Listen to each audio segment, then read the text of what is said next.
Ustedes sean bienvenidos a otro jueves del Círculo de Estudio Central, aquí en el Museo Casa de la Memoria Indómita.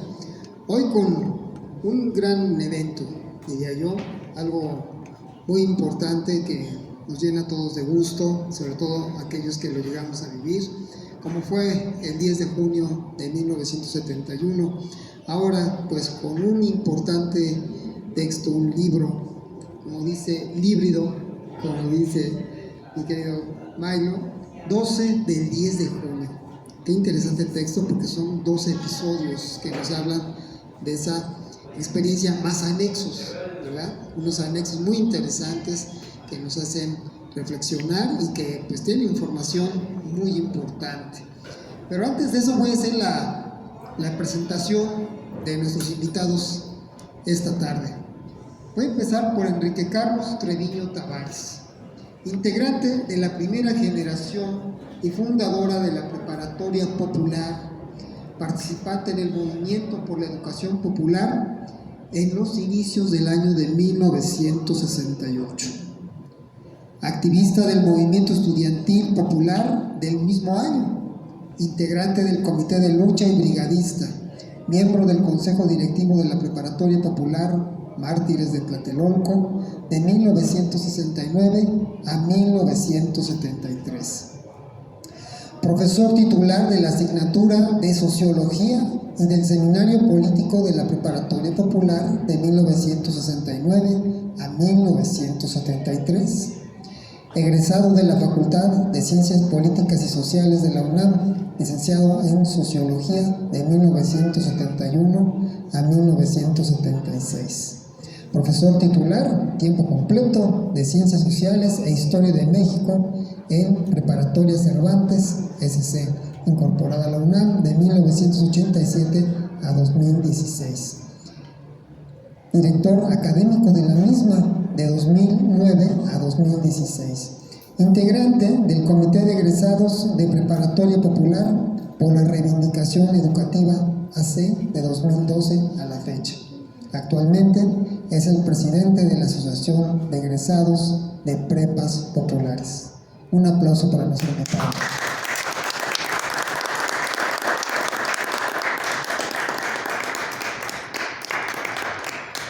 Y después tenemos pues al autor de este libro que hoy se presenta, que es Ismael Colmenares Milo, de Los Nacos, mejor conocido para toda la banda.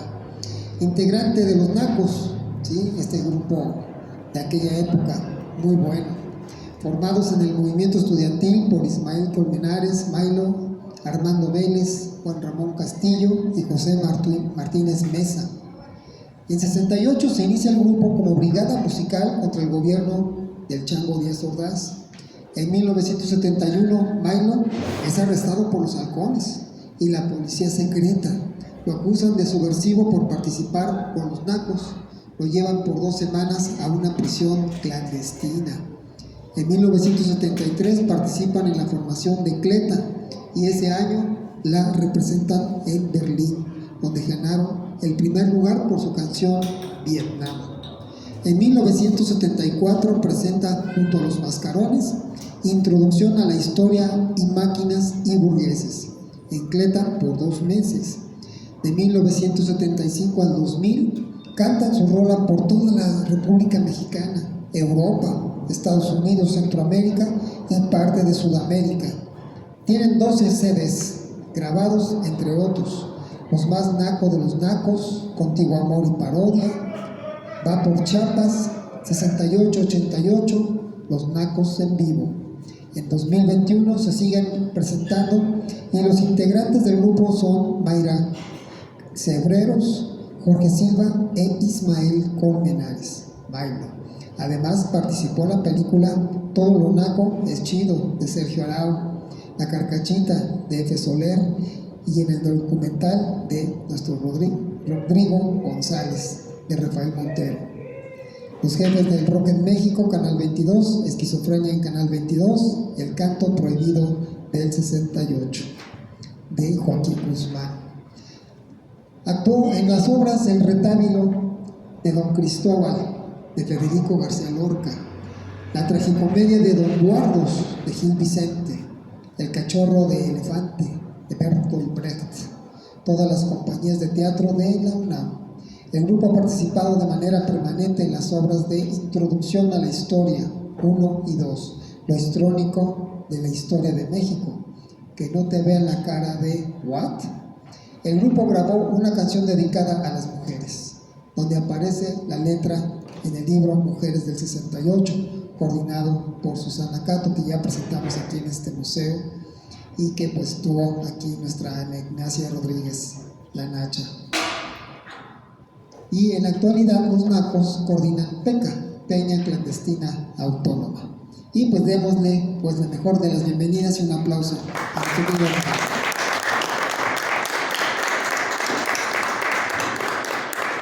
Vamos a darle la palabra empezando por Enrique Carlos Treviño Tavares. Gracias por su asistencia. Es decir, que en estos días llegar a estos lugares aquí en el centro es un poco complicado.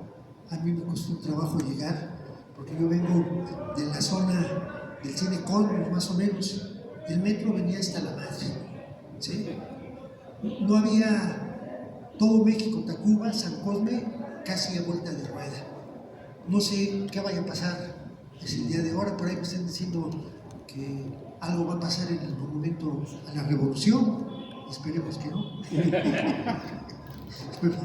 Para mí es un gusto que nuestro querido amigo Milo nos haya invitado a ser partícipes en este día que se presenta su libro.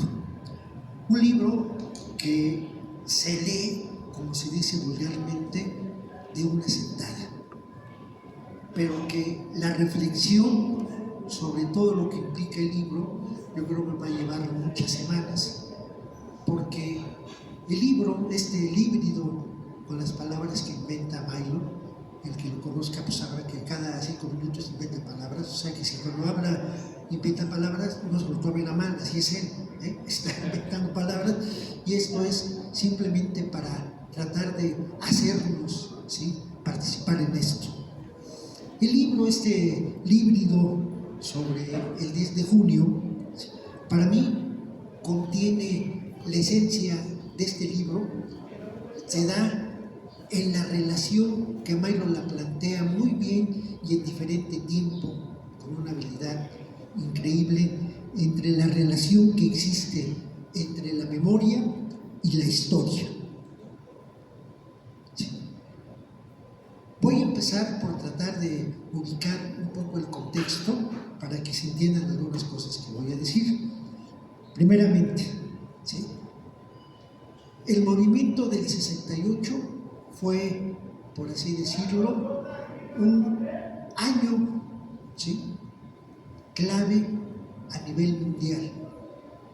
En ese entonces, el contexto geopolítico se explicaba dentro de este concepto general de la Guerra Fría, donde existían los dos bloques, el bloque socialista y el bloque capitalista. El bloque capitalista, a su vez, se dividía en países desarrollados y subdesarrollados. Ya por ahí surgió un presidente loco que dijo: y otros en vías de desarrollo. Bueno, cada quien le ponía ahí rayitas. Es importante esto porque en el año de 1968, ¿sí?, hubo a nivel mundial 67 movimientos estudiantiles. Y este dato yo lo tomé de un libro de otro gran querido amigo, también de ciencias políticas, de Víctor Mota, que tiene su libro La geopolítica del 68. Cuando lo encuentren, cómprenlo. Es un libro que sí es un estudio exhaustivo sobre el año del 68, ¿sí? Y ahí nos narra los 67 movimientos. Lo curioso que estos 67 movimientos se da en todos los ámbitos del mundo: países capitalistas desarrollados, países capitalistas subdesarrollados, países capitalistas en vías de lo que quieran.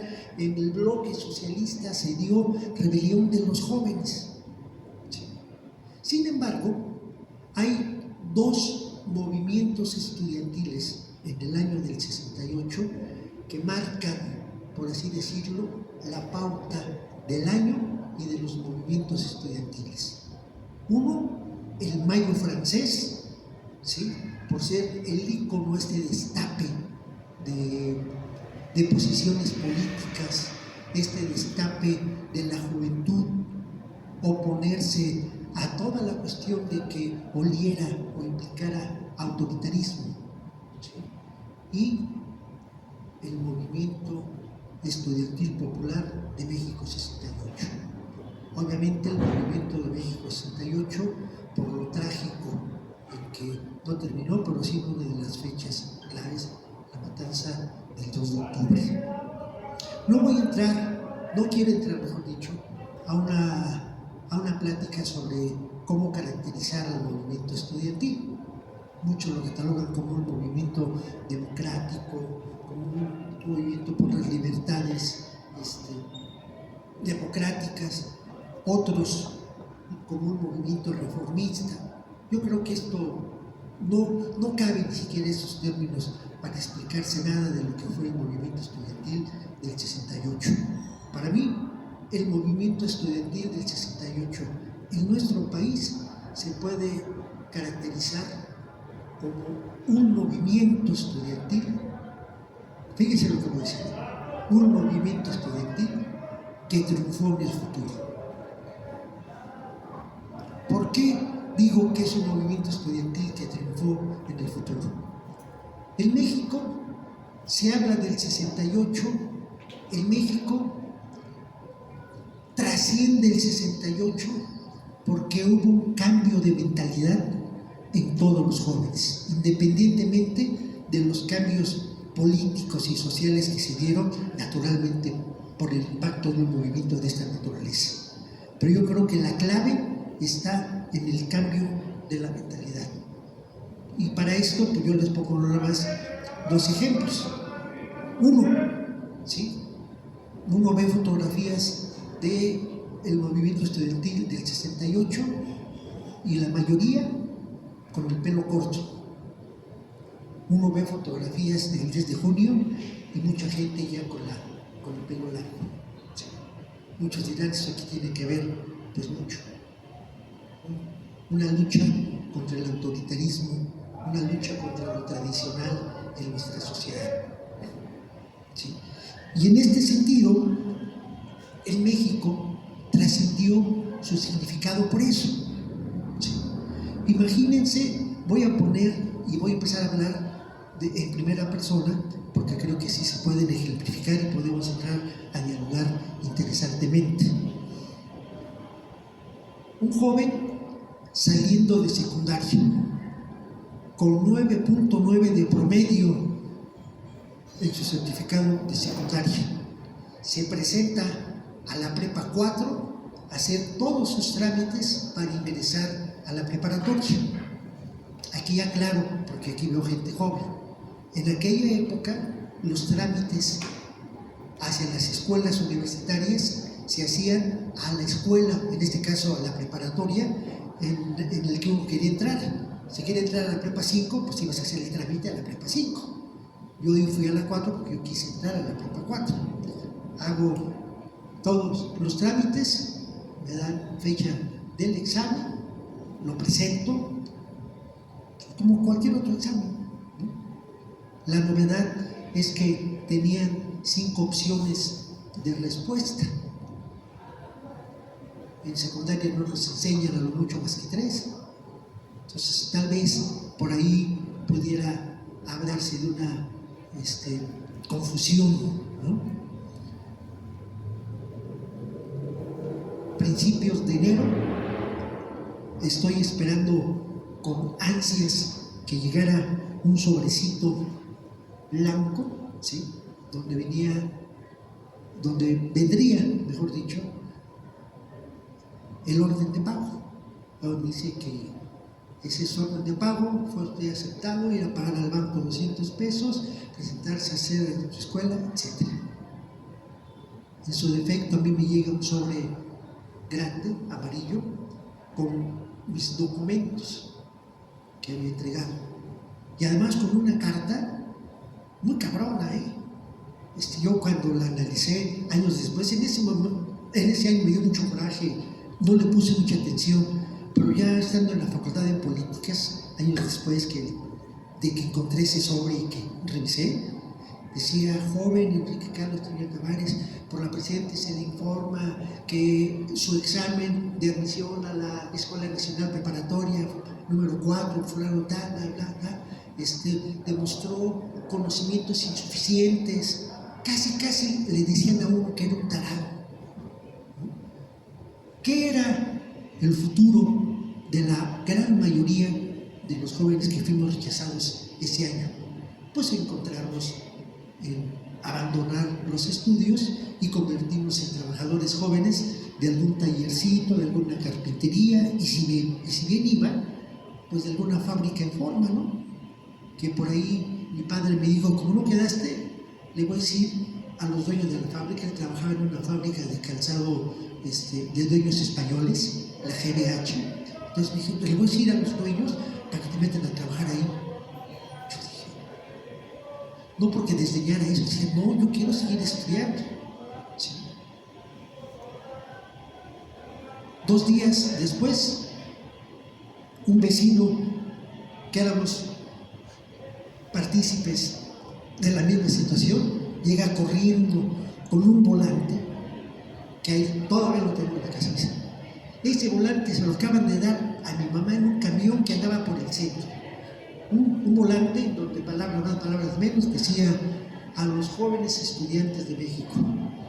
El grupo Miguel Hernández de la Facultad de Filosofía y Letras convoca a todos los alumnos rechazados, bla, bla, bla, que se concentren en sus instalaciones para iniciar clases en la preparatoria popular. Vamos. Cuando llegamos a la universidad, para encontrar la universidad, no la conocíamos. Luego ya estábamos en la universidad para encontrar filosofía, ya la encontramos. Y preguntamos en filosofía: oiga, a estudiantes de filosofía, ¿en dónde está la nueva escuela? La prepa que se está formando. Dicen: no, aquí no es. Eso es mentira, aquí no es. Muchas cosas así, dijimos, algo está pasando. Y empezamos a preguntar hasta que alguien nos dice: vayan al 3er piso, donde está la oficina de la sociedad de alumnos. Ahí fuimos y comienza mi interrelación con la prepa popular. ¿Sí? Entonces, es importante que yo diga esto porque, imagínense, ¿sí?,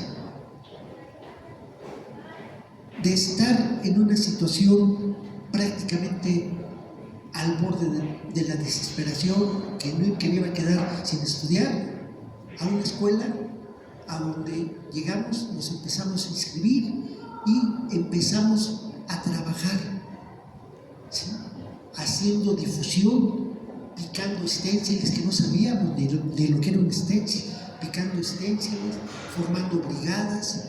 El grupo Miguel Hernández nos enseñaba: las brigadas se forman de 5 o 7 integrantes, se puede ser de más, pero miren aquí lo importante que es que sea rápido.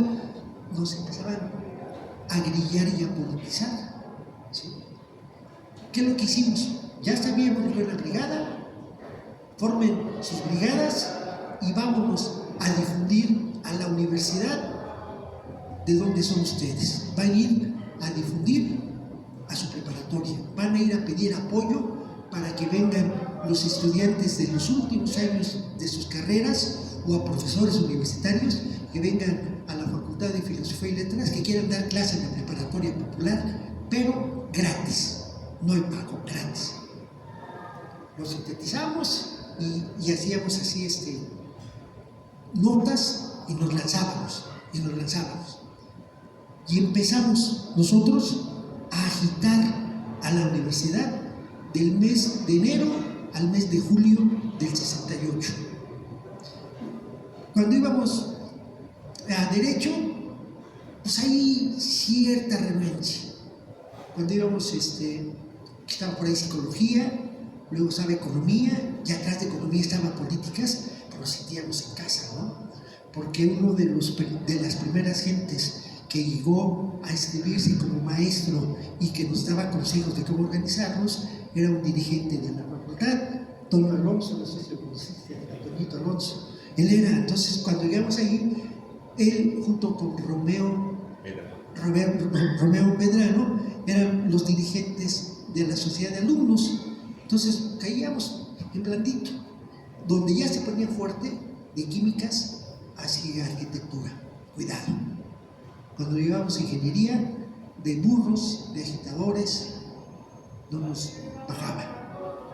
Y planteo esto porque ese fue el origen, ¿sí? 5 meses agitando. El día 10 de julio, el Consejo Directivo redacta el pliego petitorio, lo entrega a la universidad. El día 12 de julio la universidad responde que de los 7 puntos que implicaba el pliego petitorio, 5 aprobados y 2 quedaban en impasse. No que no fueran, se lo dijeron ahorita, no. ¿Cuáles fueron los puntos que quedaron en impasse? Uno, que nosotros pedíamos 1 millón de pesos para que los gastos de la naciente escuela se fueran dando sin ningún problema. Dijeron, no, porque para hacer esto tenemos que consultarlo con el Consejo Universitario y eso implica muchas cosas. Y el otro es que pedíamos ya, fíjense que listos nosotros, pase automático.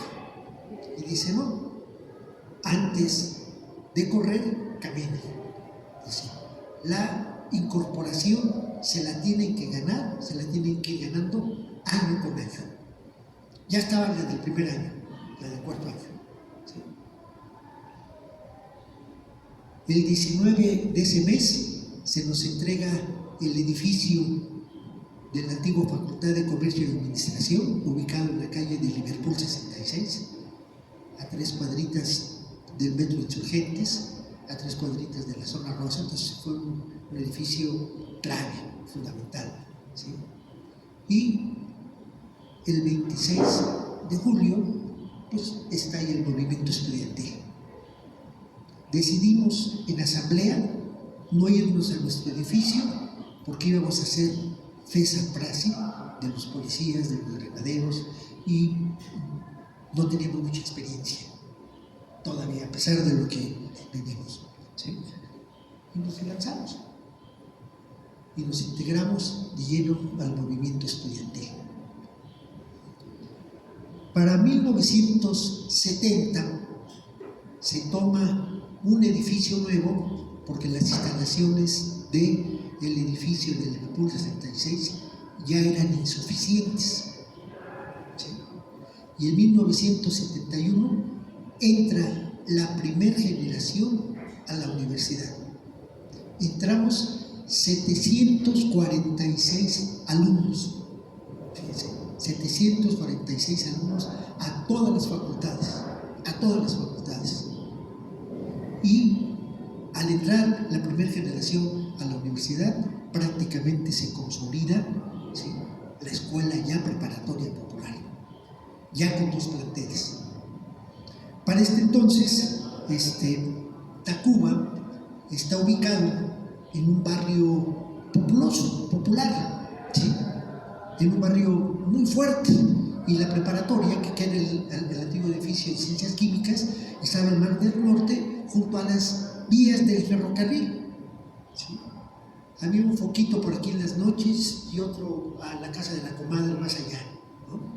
En cambio aquí en Liverpool 66, pues solamente iluminación, pavimentado. Entonces se empezó a notar mucho esa diferencia entre la escuela Tacuba y aquí en la zona rosa.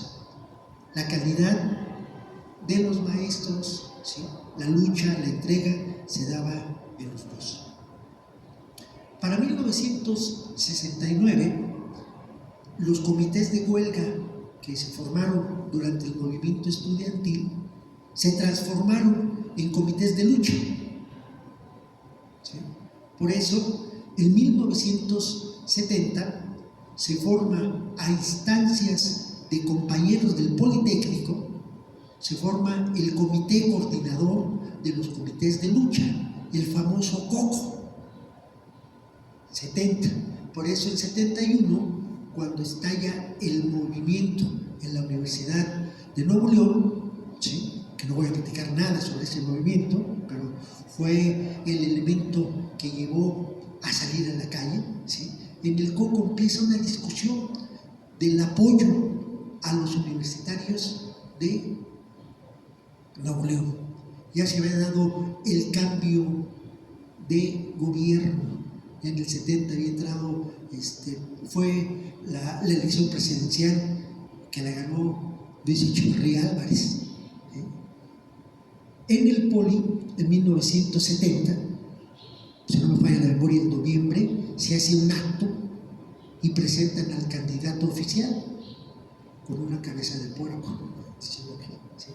Y estando en el campanario, que es junto a donde está el canal 11, estando en el campanario, empiezan los helicópteros, empiezan a pasar los granaderos.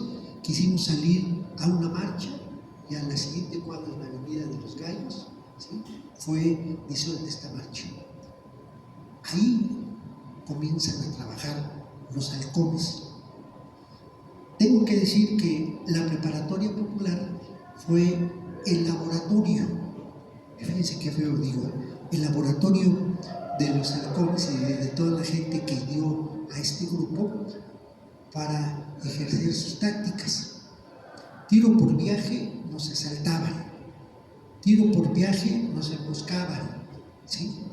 Y en el 70, ese año fue fatídico, en el 70, a la vuelta de la prepa había una academia de señoritas, la Academia Pitman. Y obviamente en primavera pues todo el mundo andaba inquieto, y ya van unos compañeros de la popular a enamorar a estas compañeras, a pesar de que tenían prohibido por todo el comité directivo que respetaran, ¿no?, a las compañeras, que no nos metíamos con ellas ni las se generan. Van y son golpeados a la entrada del metro. Nos avisan que están golpeando a los compañeros de la prepa popular. Sale la mayoría de los que estábamos ahí en ese momento y fuimos emboscados estratégica y militarmente, y golpeados con varas de kendo, ¿sí?, por un grupo de golpeadores, obviamente los halcones, ¿sí? Entonces ya sabíamos, ¿sí?, las cosas. Al interior del COCO empieza a haber discusiones políticas de cómo iba a ser el apoyo a los universitarios de Nuevo León, y obviamente la mayoría decía vamos a salir, y se discute mucho, y había las dos posiciones: la posición que quería de que se saliera a la calle y la posición que decía que no se saliera a la calle. ¿Sí? En ese entonces, en el 71, cuando estaba la discusión más álgida, empiezan a llegar del exilio algunos compañeros que habían salido de la cárcel con la condición de que se fueran al exilio. Empiezan a llegar y se fortalece la discusión, se hace más cruda la discusión adentro del COCO, ¿sí?, y gana la posición de ir a marchar, ¿sí?, y salimos a marchar. Tengo que decir, porque casi no se dice esto, que en la manifestación del 10 de junio, un gran porcentaje de los que íbamos ahí, yo no era de esos casos, pero un gran porcentaje de los que iban ahí salían por primera vez a una manifestación.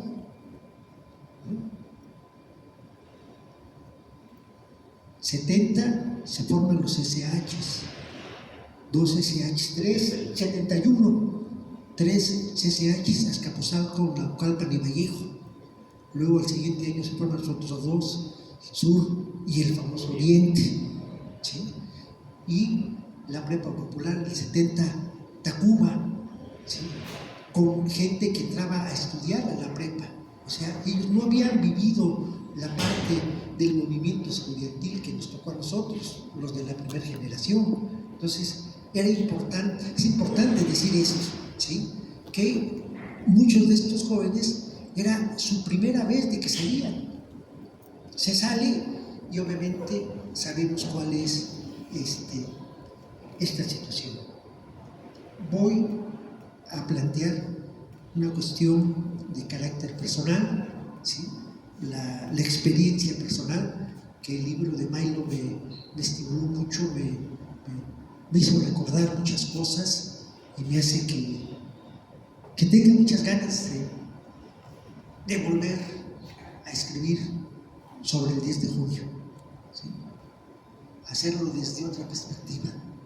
No soy literato ni lo he pretendido, simplemente soy gente muy inquieta, ¿sí? Que tiene un pasado fuerte en algunos momentos y que lo que voy a narrar para mí es lo que define gran parte de mi vida. En 70, cuando se forma el edificio de la Prepa Popular Tacuba, mi hermano menor, José Francisco, dice: yo no quiero hacer examen a la prepa, yo quiero meterme a tu prepa.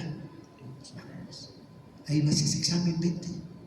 Y mi mamá, le digo, pues ojos que no ven, corazón que no siente, no le decimos nada, tú vas a estudiar y lo que quieren es que estudiemos, ¿no? Pues vamos a estudiar.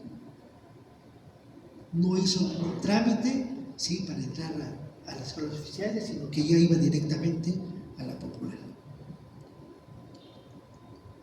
Para 71, mi hermano iba en segundo año de prepa, en el segundo.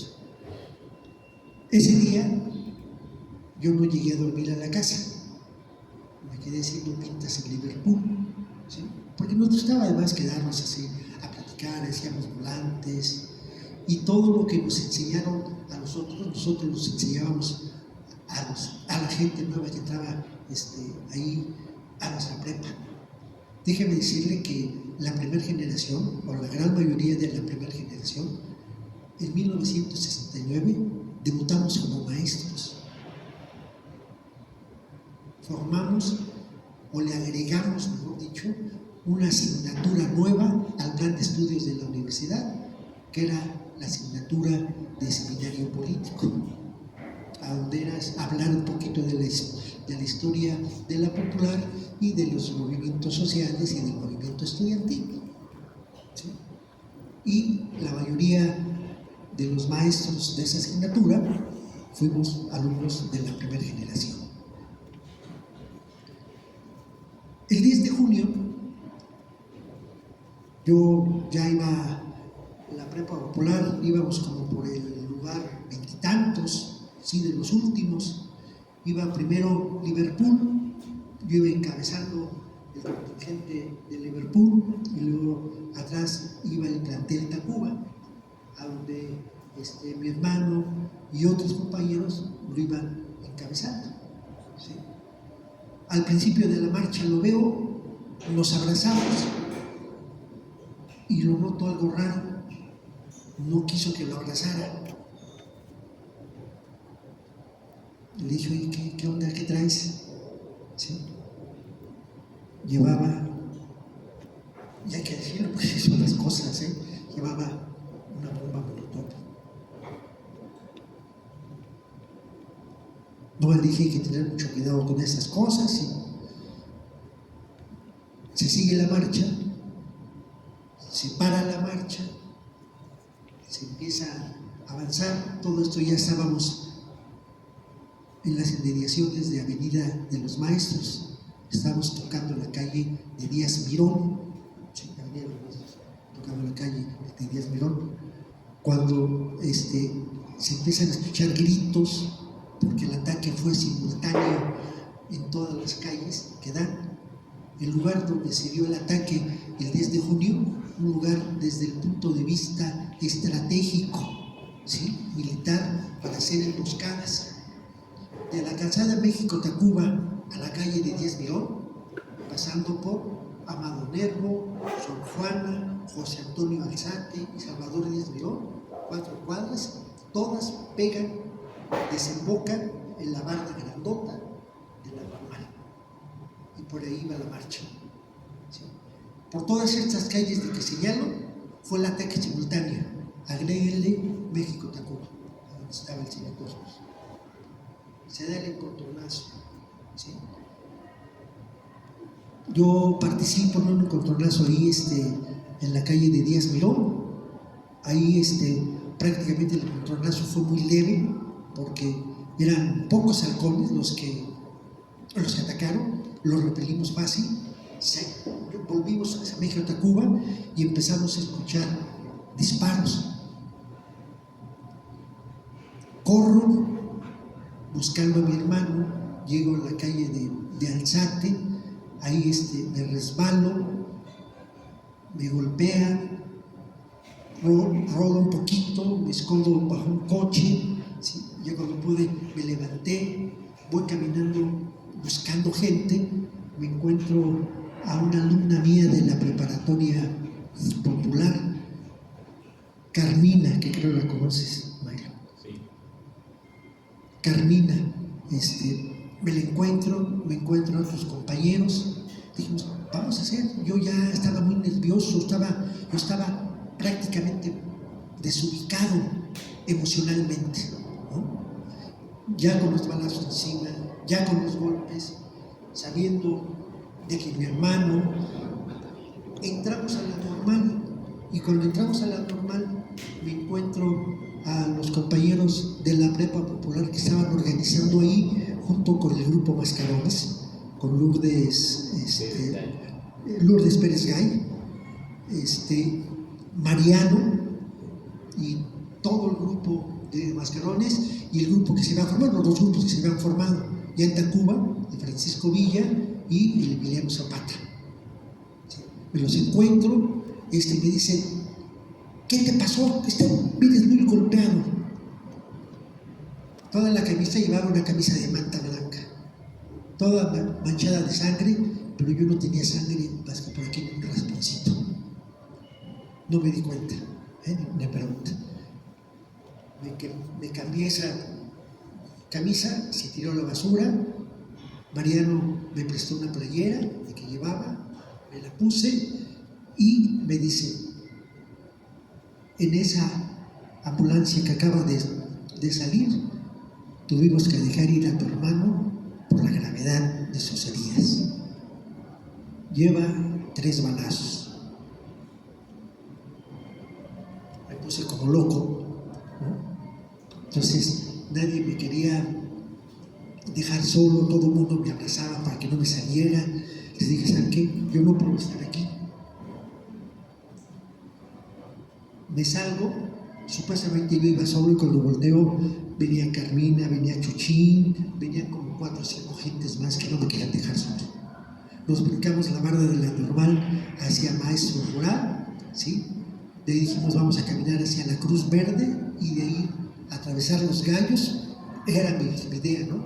Y salir por la parte de atrás para entrar a Santa Julia. Nosotros vivíamos a un costado de lo que era el Cine Cosmos. Ahí vivíamos, sobre el circuito, lo que es sobre el circuito. ¿Sí? Y obviamente llegan camionetas grises, las famosas pick-ups, que eran del departamento, disparando. ¿Sí? Nos disparan, nos ponemos, nos tiramos al piso y Carmina dice, aquí a media cuadra yo vine el fin de semana con una amiga de mi madrina. Pues vamos. De veras, se oía horrible.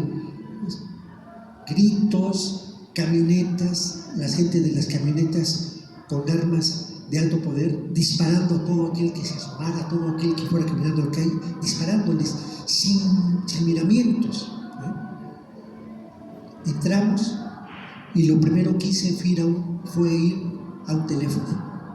Y lo que es la mente, por eso le digo que el libro de Milo me gustó mucho, esta relación entre la conciencia, ¿sí?, y la historia, entre la memoria, la historia, la conciencia, la historia. Todo esto que en el libro de Milo lo hace excelentemente, ¿sí?, a mí me estimuló para empezar a desarrollar y descubrí que sí es cierto, ¿no?, que a veces uno con alguna cuestión mínima explota, detona. ¿Cómo me supe el teléfono que en el edificio donde vivíamos solamente 2 personas tenían teléfono? Una de ellas se hizo comadre de mi mamá y fue a la comadre Lucha a la que yo le marqué. ¿Cómo me lo sabía? No lo sé. Contesta, le digo, señora Lucha, pásame a mi mamá, me urge. Va mi hermana, le dije, no se espante, vayan a la Cruz Roja, no quiero que se lleven a Paco. Ya ven que había la consigna que a todos los heridos se fueron, se iban, ¿sí? Y no voy a platicar todo ese mes, pero mi hermano duró un mes en la Cruz Roja, ¿sí? Un mes. Para todos los que les gustan los símbolos, el 10 de julio al mes precisamente muere. Aquí voy a hacer el paréntesis y con esto termino mi intervención. Yo creo que de lo que hace falta del 10 de junio es que estemos rascándole, insistiendo que el 10 de junio no fue un acto aislado del gobierno de Luis Echeverría, sino que el grupo de los halcones se inscribe en toda esta ola latinoamericana de contrarrevolución. Y yo me atrevo a decir que los halcones se parecían a la Triple Argentina, al Escuadrón de la Muerte brasileño, a la AA guatemalteca, creo que era, ¿no? ¿Sí? O sea, grupos, ¿sí?, de matones que se dan. Y insistir que, como no fue un hecho aislado, había que investigar. Y el grupo de los halcones, ¿sí?, se componía en subgrupos. Estaba el grupo selecto de los charros o avispas, que así fue conocido el 10 de junio, avispas, que era el grupo armado, los francotiradores, ¿sí?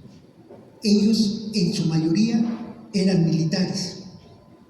Luego había el grupo propiamente de los halcones, que eran los golpeadores, que la mayoría de ellos eran integrados a los halcones en los jardines del departamento federal, en los mercados, en los barrios marginales como el Molinito, ¿sí?, donde la gente iba.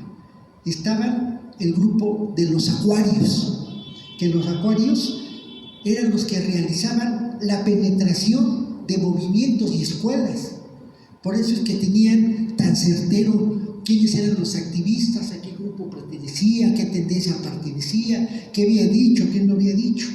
Y por último, los grupos Pancho Villa, que eso sí directamente eran los porros en las escuelas. El pago que se hacía a los halcones oscilaba entre 132 pesos y 200 pesos. ¿Saben cuánto era el salario mínimo en aquel entonces? 32 pesos. Había diferencia, ¿verdad? Y los halcones se determinó con estudios, que ellos entrenaban en un parador muy grande en San Juan de Aragón, en las inmediaciones de la Villa Olímpica, en la Cuchilla del Tesoro, cerca del Aeropuerto Internacional, y en el nuevo Chapultepec. Y aquí termino diciendo que hay que seguir insistiendo y ver, porque 30 años después del 10 de junio, al desclasificarse unos archivos de la CIA, se descubre el famoso programa Litempo de la CIA, que era para México, a donde se ve que el director del programa Litempo en México era un agente de apellido González, que era sobrino de Díaz Ordaz. Estaba Díaz Ordaz, estaba Echeverría, estaba muchos más, todos los policías de aquella época, ¿sí?, estaban ahí. Y eso es importante, porque Echeverría no solamente hay que seguirlo señalando como un genocida, sino hay que decirle que fue un traidor a la patria, porque era agente de la CIA, que pasaba información y que fue al servicio de la CIA, y que es importante por eso esto. Termino diciendo que recomiendo mucho la lectura del libro de Mayo, ¿sí?, y que le encuentren cada uno con nuestra historia la relación entre la memoria y la historia y estos hechos. Gracias.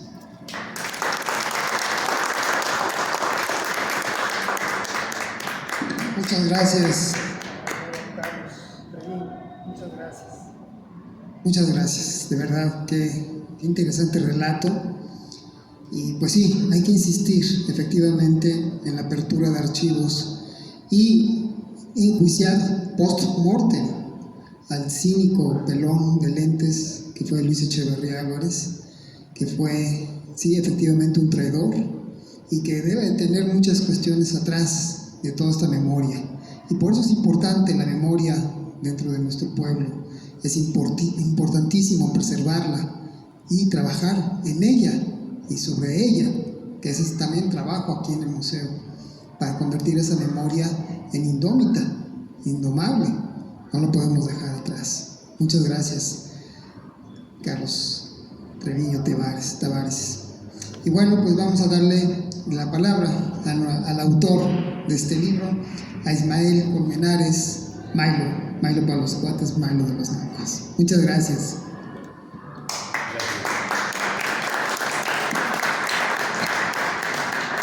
Muy amable a los compañeros de la mesa, muy amables por la invitación, por estar en este espacio tan dignificante para nuestra sociedad, para la vida.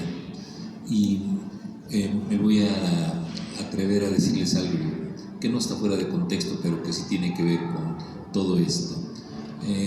El próximo 26 de julio la Nacha va a cumplir años.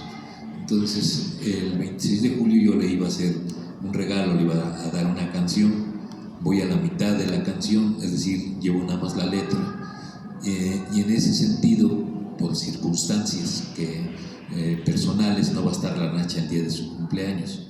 Pero quiero adelantar públicamente este breve texto dedicado a la Nacha, que va a ser obviamente una canción y que dice: Nacha, con tanta historia que a veces lloras al anochecer.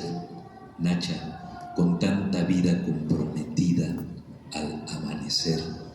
Nacha, abre salidas con las amigas y el placer. Nacha, tu biografía viaja en la galaxia junto al Che. Nacha, te amaré siempre, tú eres el fuego de algo nuevo. A tu lado estaré. Nacha, en Tasco, tu tierra, flores y laderas, palomas, te hablan en tu atardecer. Nacha, con Tania y Habana, que te acompañan, es tu florecer. Nacha, allá en Santa Marta, junto a la Tita, vives la belleza de poder vencer. Nacha, tienes la colcha que te tejió tu madre y te cobija en el sueño en tu nuevo amanecer. Para ti, con todo amor.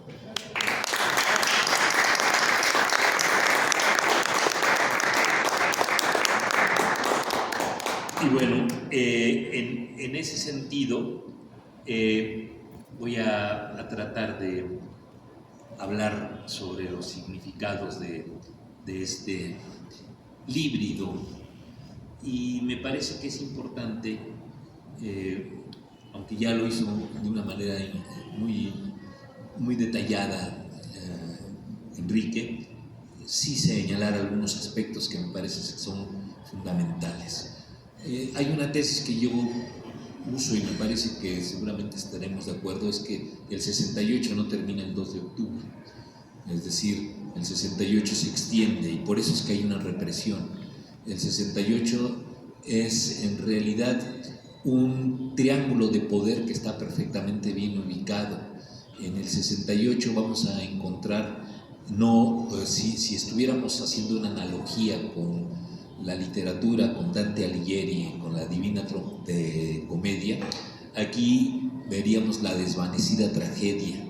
Y vamos a ver cómo en estos círculos, en este infierno que va a tener el propio gobierno, en el primer circuito estará justamente Echeverría junto con toda la clase política, junto con todos aquellos que se dedicaban a hacer las leyes, a ser cómplices de las leyes, junto con aquellos que hacían el poder ejecutivo, legislativo, judicial, y que en ese sentido vemos como si fueran estos animales de los que se hablan en estos círculos, estos animales alegóricos.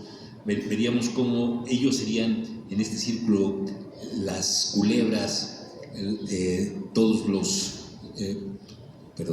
las culebras serían las panteras, protegidos por las panteras, y como en el segundo círculo, en el poder económico, en el poder tanto nacional como a nivel internacional, estarían los lobos, estarían los tiburones, y en el tercer círculo, en donde ellos están también en este infierno, que es el que han impuesto a partir de Díaz Ordaz, justamente veremos a todos aquellos que son esta fuerza represiva, desde los gorilas hasta los halcones. Es decir, en esas condiciones vemos que en el 68 se fueron construyendo diferentes caminos que fueron agrupando en función de tener esta manera de entender el dominio y esta manera de manifestar este estado benefactor del que nos hablaban, este estado benefactor que entró en una gran depresión económica. Había una crisis económica cuando llega Echeverría, estaba esta crisis política, está esta crisis social. Vemos nosotros en estos escenarios cómo él, con esta cara democrática, abraza al populismo, pero en realidad se está mostrando un fascismo. Y aquí viene una primera referencia que me parece importante. Un amigo de nosotros hace una extraordinaria documental, película que se llama El Año de las Ratas, Enrique Escalona. Y el Año de las Ratas, ¿qué es? Él plantea la tesis esta de que es la manifestación del fascismo. Dice, el fascismo tiene dos elementos fundamentales, que es este populismo, pero que también es esta represión. Y en esas condiciones él habla de que este populismo con los jóvenes lo trata de enmendar justamente con Avándaro, después del asesinato de los jóvenes del 71, de las compañeras también del 71, se trata de enmendar con lo de Avándaro. Y en ese sentido se abre este festival de rock tratando de emular a lo que sucedía allá en Nueva York, y en ese sentido trata de manejar esta imagen, le da un impulso a la televisión. Aparece en ese momento, el día de que se hace lo de Avándaro, aparece Jacobo Zabludovsky hablando primero a mediodía sobre este significado, pero de pronto a Avándaro se les va de las manos. ¿Y por qué se les va de las manos? Pues porque los chavos empiezan a fumar marihuana, y porque además en uno de los cantos empiezan a hacer una loa a la marihuana, y porque empieza a generarse también un discurso político dentro de estos jóvenes que supuestamente son la parte de los hippies. Y en ese sentido, en la noche cambian el discurso, y Televisa va a entrevistar a los rockeros de esa época, a César Costa, por ejemplo, y le dice: ¿y qué significa para ti que los jóvenes fumen marihuana? No, eso es lo peor, nosotros, la juventud es sana, etcétera, etcétera. Y entonces, en esas condiciones, se los planteo porque a lo que acá se acaba de exponer ahorita es encontrar estos diálogos que tenemos que hacer permanentes con el pasado, ¿sí? Y estos diálogos son los que nos van a ir en hacer que entendamos esta historia total, como lo diría Wallenstein, ¿no? Esta historia que nos incluye a todos. Les cuento otra historia que me parece que es importantísima. En 69, despuesito del movimiento, imagínense ustedes, en 69, el sobrino de Plutarco Elías Calles decide traer una obra a nuestro país para que se muestre otra cara, la cara pacifista de los jóvenes. Y entonces la obra se llama Hair, Cabello. Esta es una obra que había tenido mucho éxito en Estados Unidos, incluso en Europa. Entonces de pronto, en esta obra de Cabello, traen era un paquete de estos que se vendían, traen a músicos norteamericanos y están los mexicanos. En ese momento yo soy muy amigo de Julia Marichal. Julia Marichal, la hija de Juan de la Cabada. Y ella me invita para que yo vaya a los ensayos y a la presentación. Entonces vamos a Acapulco, en el Tiberio se va a presentar esta obra. Pero también en esos momentos se dan cuenta de que se les está cuestionando su moral, la moral que ellos tienen, esta forma en que se hablaba de la buena educación y la forma en que se hablaba de esta moral. Y se les rompe la moral porque hay una escena en donde uno de estos jóvenes ha consumido ácido lisérgico, el LSD, y de ahí viene el nombre de este tipo de arte, ¿no? Y que en ese momento, que cuando lo ha consumido, este joven deciden meterse todos a la playa desnudos. ¿Y qué es lo que sucede? Pues claro, estábamos viendo una obra de teatro, lo resuelven muy bien, apagan las luces en el escenario y sacan lámparas sordas que se desnudan ellos y empiezan con estas lámparas sordas a decir sus textos y a llevarlas hacia los cuerpos de otras y de otros. Esto no lo soporta el gobierno y llega la policía y agarran a los que están allí y los meten a la cárcel. A los extranjeros que habían traído, les aplican el 33 y los sacan del país. A Julia Marichal la meten por unas horas a la cárcel, la van a entrevistar los de la alarma. Hay una foto famosa de ella donde les está diciendo: por eso es que los jóvenes no creen en el amor en paz, lo único que queda es la revolución. Entonces, en ese sentido, vemos todos estos discursos. ¿Qué es lo que estoy tratando de plantear? Estoy planteando que a partir de la hegemonía que se da después de la Primera y Segunda Guerra Mundial, a partir de este mundo bipolar, a partir de esta cultura que se hace hegemónica, a partir de esta cultura dominante, de esta ideología, empieza a surgir la contracultura.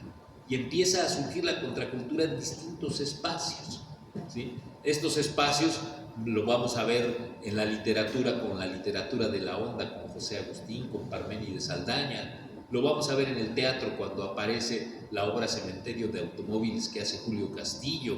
Lo vamos a ver con los compañeros de la gráfica popular que ya están haciendo cosas. Lo vamos a ver con la generación de la ruptura de los pintores, ¿no? Que rompe un poco con las personas del muralismo. Lo vamos a ver también en la música, ¿sí? En la música vendrán dos manifestaciones que ya le van a dar un contenido distinto al corrido, que será el caso de Judith Reyes y el caso de José de Molina. Entonces todo esto será como parte de la contracultura. De hecho, Molina estaba en una obra de teatro que se llamaba Compañeros, y ahí es donde hizo esta canción que ahora es muy cuestionada, que se llama Parir Madres Latinas. Pero bueno, en ese momento esto es parte de lo que estamos nosotros viviendo, eso es parte de toda una sociedad, estamos en contra. Pero como bien lo dijo Enrique, no solamente es en México, es en el mundo. Es decir, lo vemos en el mundo. Si bien los hippies son una primer manifestación, imagínense, los hippies van a nacer en San Francisco, en la Universidad de Berkeley, y tendrán dos antenas para poder crear su propia teoría. Una antena será el que queremos ser justamente como San Francisco de Asís, y por eso es que nacen en San Francisco. Vamos a abandonar nuestra riqueza, y entonces vamos a dejar el American Dream Life, y en ese sentido vamos a protestar porque no hay paz, y en ese sentido estamos en contra de la guerra de Vietnam, y en ese sentido se vuelve contracultura. Y la otra, vamos en realidad a llegar al nirvana a través de Siddhartha. Y entonces en esas condiciones hay una filosofía ya budista que está incorporada. Y entonces bajo este aspecto vemos nosotros pues que es una manifestación antes del 68, empieza desde el 65, 66. En 68 pues vendrá el asesinato de Martin Luther King, ¿no? Vendrá las Panteras Negras. Y entonces ahí vemos estas manifestaciones, pero igual sucede en Alemania con los verdes, igual sucede en Francia con los trabajadores de la cultura, todo el movimiento que se inicia como parte de lo que pasaba en la Cineteca, y vemos cómo también se empiezan a crear estos nuevos caminos. Y estas nuevas ideologías que recuperan al marxismo, pero dialogan con él y hacen nuevas propuestas dentro del marxismo, como puede ser la escuela de los anales, tendrá un gran impacto. Y entonces vamos a ver también en esas condiciones que los obreros se van a incorporar, ¿no? Y por eso se habla de la Revolución de Mayo, porque tienes ahí a más de 300,000 obreros en las calles haciendo huelga por la gente que se dedicaba a recoger la basura, y entonces ponen en jaque mate al gobierno francés. Y lo vamos a ver también en Inglaterra, y lo vamos a ver en distintos lugares. A lo que quiero llegar es que la contracultura va a ser una parte que va a incorporarse a los movimientos.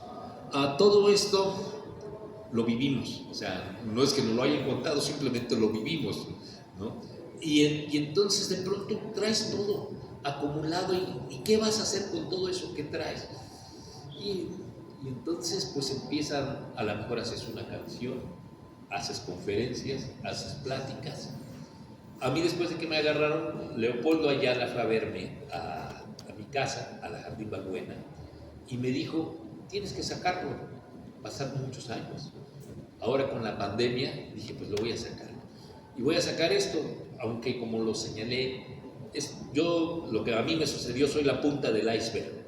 Todo lo que sucedió abajo, ¿sí?, es en realidad lo más cabrón, es decir, los asesinatos, los muertos, los desaparecidos, las desaparecidas, todo eso que fue construyendo todo un bloque histórico terrible que entra en ese círculo tan dantonesco, ¿sí? Y entonces en esas condiciones es como aparece mi líbrido.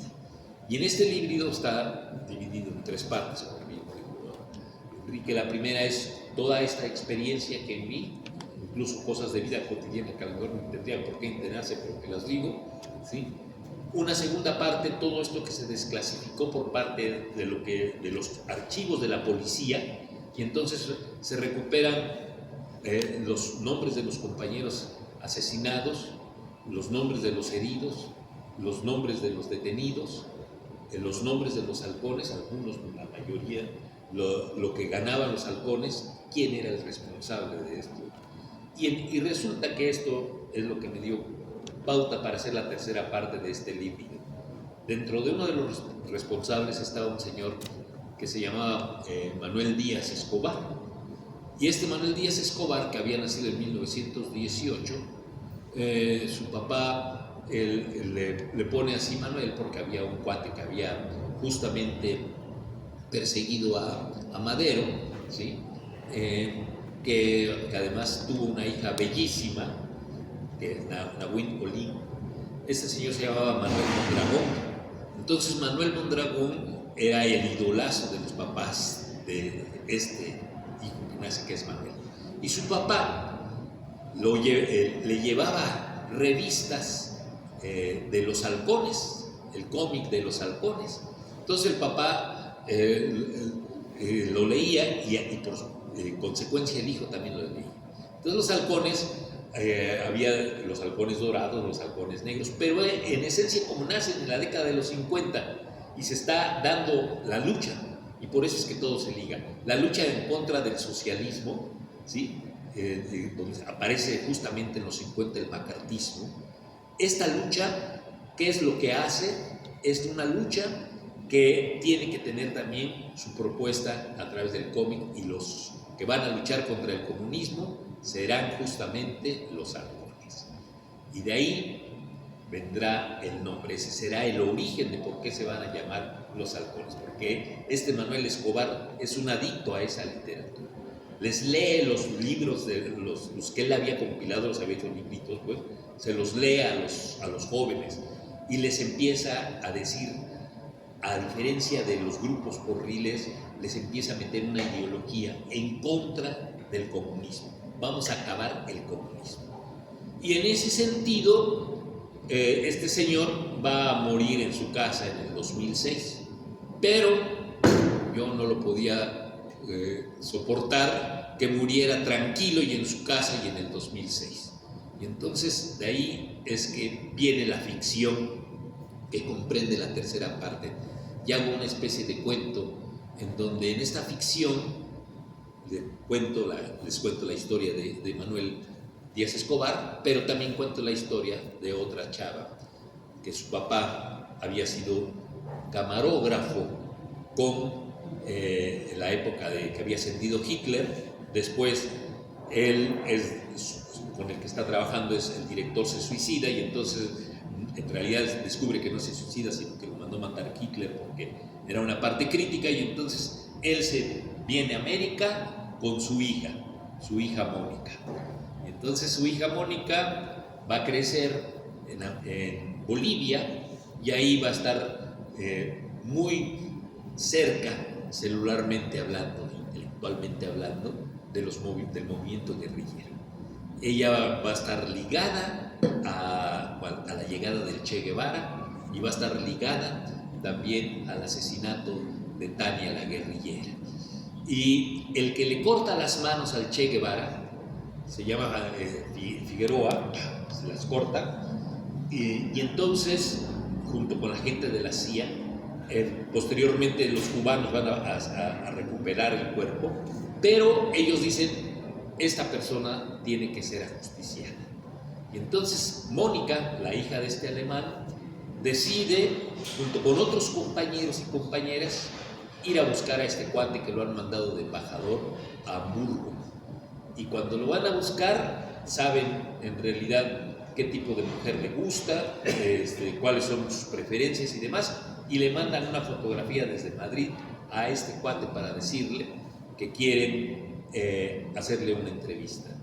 Él acepta cuando ve la fotografía de quien le está pidiendo la entrevista, y cuando llega esta mujer Mónica, muy guapa, unos guantes negros, un sombrero negro, el pelo negro, un abrigo negro, llega exactamente cuando está rayando el tiempo en donde va a salir la secretaria a comer.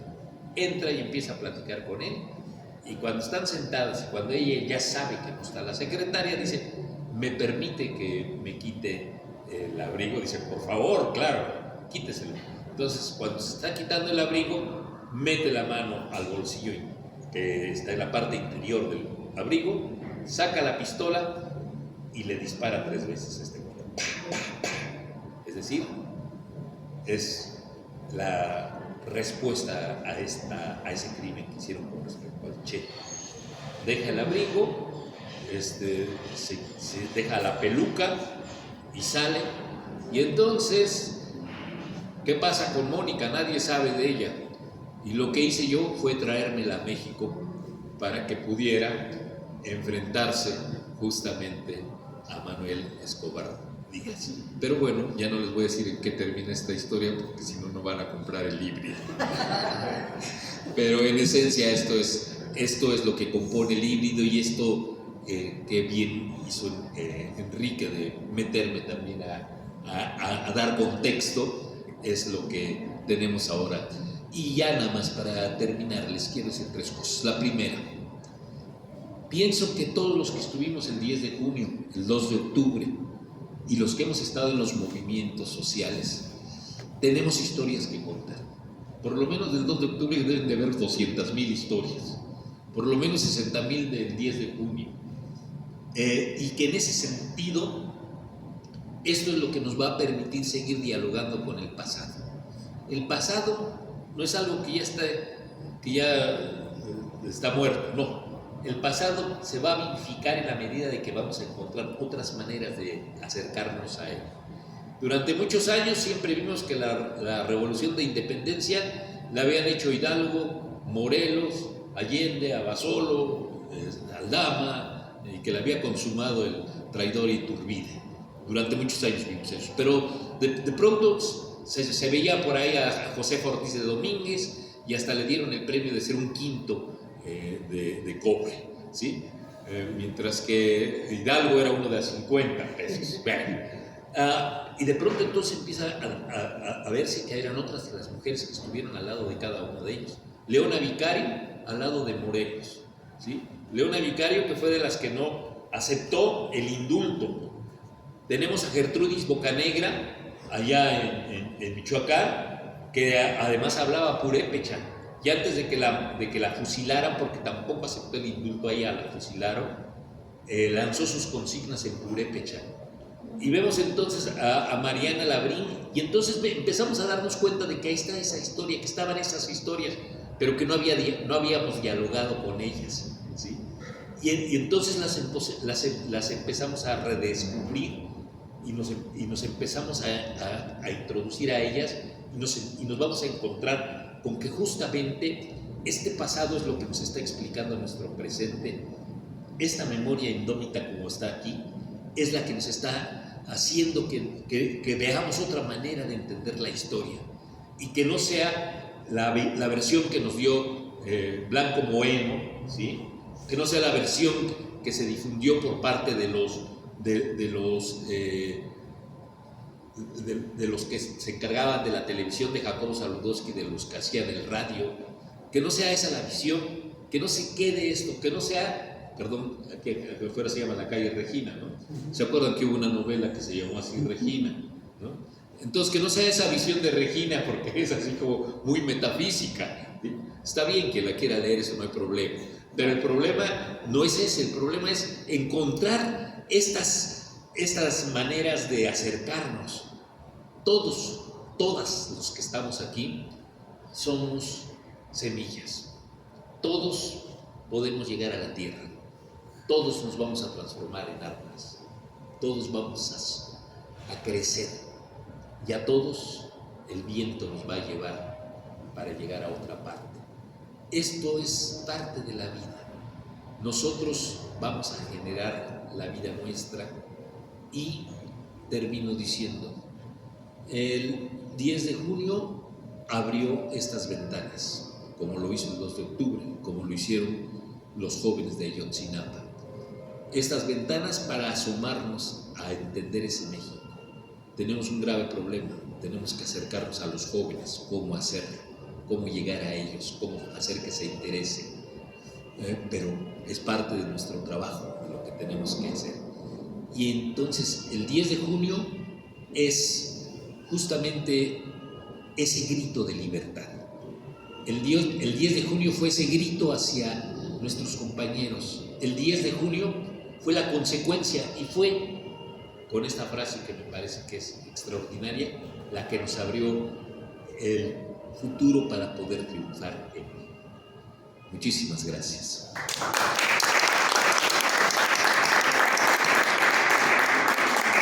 Y si están de acuerdo, dime. No, sí, no, digo así que se nos echamos un par de rolas. No, sí, es que primero vamos a ver la proyección. Ok. Bueno, entonces. Después viene una rola. Ok, entonces, pues si alguien está interesado, vamos a estar en lo que ponen los micrófonos. No, estaremos a un lado ofreciendo el texto con descuentos de 20, 30 y 40 centavos. Gracias. Entonces, me viene a la mente, esto lo leí, no me acuerdo de dónde, pero lo recordé por lo último que dijo Milo, que a la gente de nuestra edad, que ya no nos pusimos al primer error, hay un diálogo entre un adulto mayor y una niña, y el adulto mayor, la niña le está reclamando que él es muy pacífico, y lo estaba insistiendo. Entonces él, para quitársela de encima, porque había leído muchas novelas y la había platicado con ella, él le responde con algo que me vino a la mente, era con lo que dijo Maestro. Le dice: hija, recuerda que la rebeldía, como el sueño, regresa.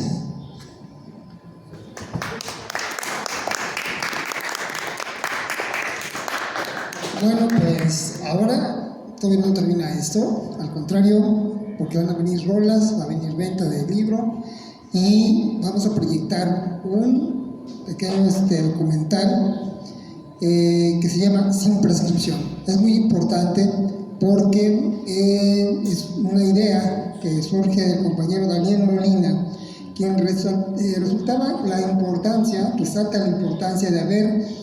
de hablar de un crimen de Estado que fue el 10 de julio, ¿no? Hay muchos testimonios que se van a escuchar, que se van a ver, como Margarita Castillo, Daniel Roura, Álvaro Cartagena, el Guaymas, y nuestra Nacha Rodríguez. Sí, va a haber estos tipos de comentarios, de entrevistas que se hicieron, y también vamos a terminar, ¿verdad?, con la presencia de David Roura, ¿no?, que nos va también a este gran poeta, pues que nos va a ofrecer algunas poesías, y obviamente pues de Milo, que también nos va a tocar unas rolas también para amenizar este lugar y atraer nuevamente, evocar esas épocas tan hermosas que vivimos todos aquellos que pasamos. Ok, pues vamos a entrarle mejor a las rolas, a lo que me están avisando. ¿Sí? Vamos a entrar a la onda musical y vamos a escuchar a nuestro querido Milo.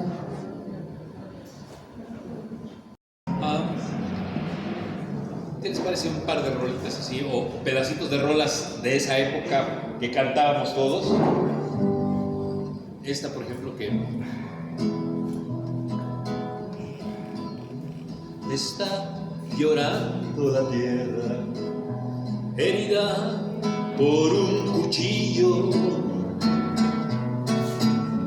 lo que le duele en el vientre, la muerte de Jaramillo. Y van muy bien disfrazados los malditos asesinos, eran soldados de línea, vestidos de campesinos. Tres jinetes en el cielo cabalgan con mucho brío, y esos tres jinetes son Che Zapata y Jaramillo. Ahora de Judith Reyes, esa fue de Molina, ¿no? De Judith Reyes, este pedacito. Perdonen la extravagancia si piensan que es mi delirio. Perdonen la extravagancia si piensan que es mi delirio. Pero ya no están en Francia los restos de don Porfirio. Pero ya no están en Francia los restos de don Porfirio. Los restos de don Porfirio en México los tenemos. Los restos de don Porfirio en México los tenemos. Y hay que lo diga la historia al ver lo que padecemos. Y hay que lo diga la historia al ver lo que padecemos. Miguel Alemán quería una reelección galana, y Miguel Alemán quería una reelección galana, pero le sobró una pata, va a ser igual que Santana, pero le sobró una pata, va a ser igual que Santana. El artículo tercero y no tiene vigencia plena. El artículo tercero no tiene vigencia plena, porque hasta los sacristanes le juegan su matatena, porque hasta los sacristanes le juegan su matatena. Artículos enombrado, faltan 123. Artículos enombrado y faltan 123. Ese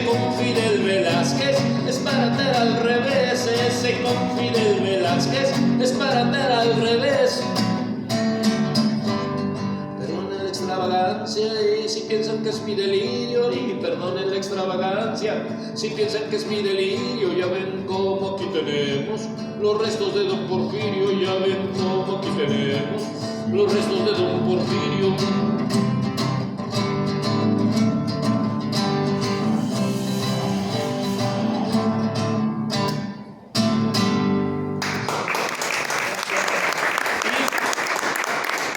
La última el 10 de junio, con esta sala.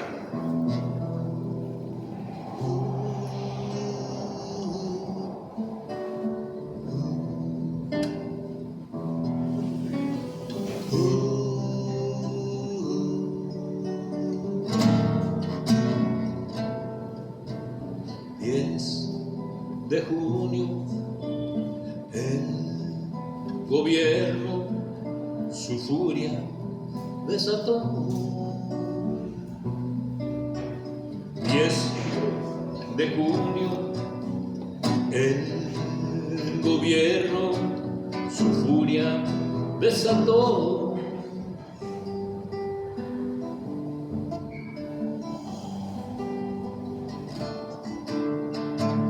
Contra pensamientos y libros, contra sentimiento de joven, contra las madres y los niños a gorilas enfrentó. Contra pensamientos y libros, contra sentimiento de joven, contra las madres y los niños a gorilas enfrentó.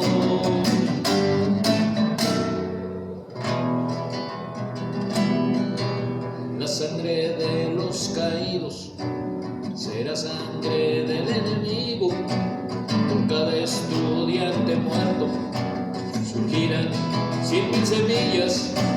La indignación de los pueblos será el grito de victoria. Que sepa el tirano ahora que no detendrá la historia. Que sepa el tirano ahora que no detendrá la historia. La sangre de los caídos es sangre sin olvido. Por cada estudiante muerto surgirán 100.000 semillas. La indignación de los pueblos será el grito de victoria. Que sepa el tirano ahora que no detendrá la historia. Que sepa el tirano ahora que no detendrá la historia.